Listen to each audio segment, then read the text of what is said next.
So basically इस programme में हमें करना क्या है, यूज़र हमें 5 सब्जेक्ट के मार्क्स देगा। अब उन मार्क्स के बेसिस पे हमें बताना है कि उसके एग्रीगेट मार्क्स कितने आए हैं और उसके परसेंटेज मार्क्स कितने आए हैं। और इस क्वेश्चन में एक चीज़ और दे रखी है कि जो मैक्सिमम मार्क्स हो सकते हैं एक सब्जेक्ट में वो हो सकते हैं 100। तो इसे एक एग्जाम्पल से देख लेते हैं।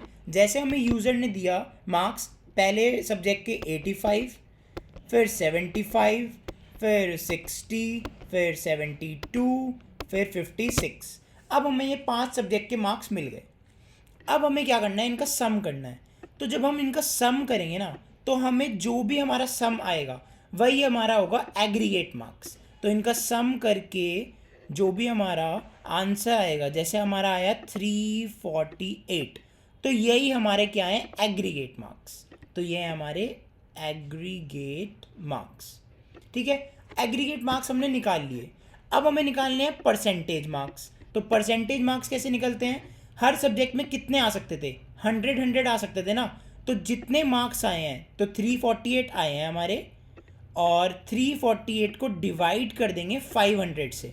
अब ये 500 से डिवाइड क्यों करा, क्योंकि एक सब्जेक्ट में हमारे 100 मार्क्स आ सकते थे, इसमें 100 आ सकते थे, इसमें 100 आ सकते थे, इसमें 100 आ सकते थे।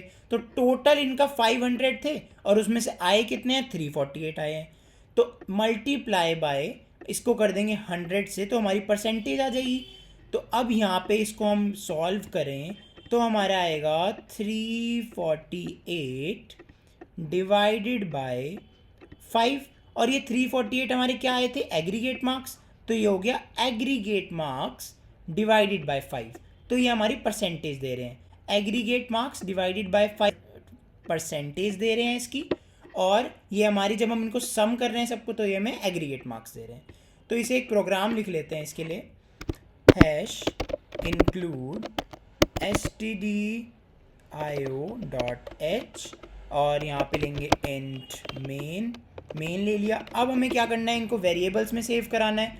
तो हम इनको इंट में भी करा सकते हैं, फ्लोट में भी करा सकते हैं। तो हम इनको फ्लोट में करा रहे हैं, तो फ्लोट लिया m1, m2, m3, m4, m5।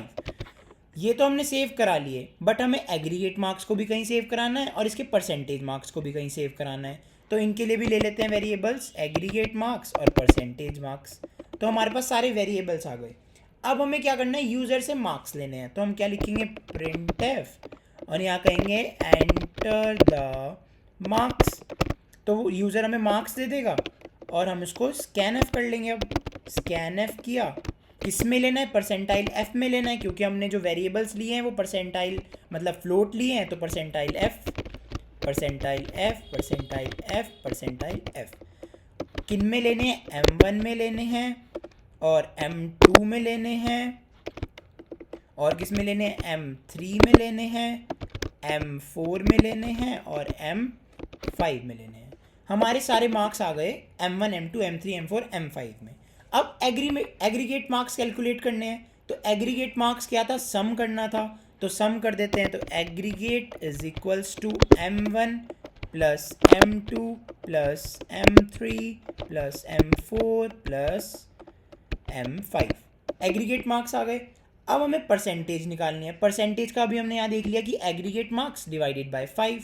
तो percentage is equals to aggregate marks divided by 5। अब इनको प्रिंट कर लेते हैं बस। तो प्रिंट एफ, तो एग्रीगेट कितने आए, एग्रीगेट मार्क्स परसेंटाइल एफ, और यहाँ पे प्रिंट कर देंगे ए जी जी। एंड हमें क्या प्रिंट करना है, परसेंटेज। तो percentage marks, percentage marks percentile F, और यहाँ पे पी ई आर। तो हमारे परसेंटेज भी आ गए।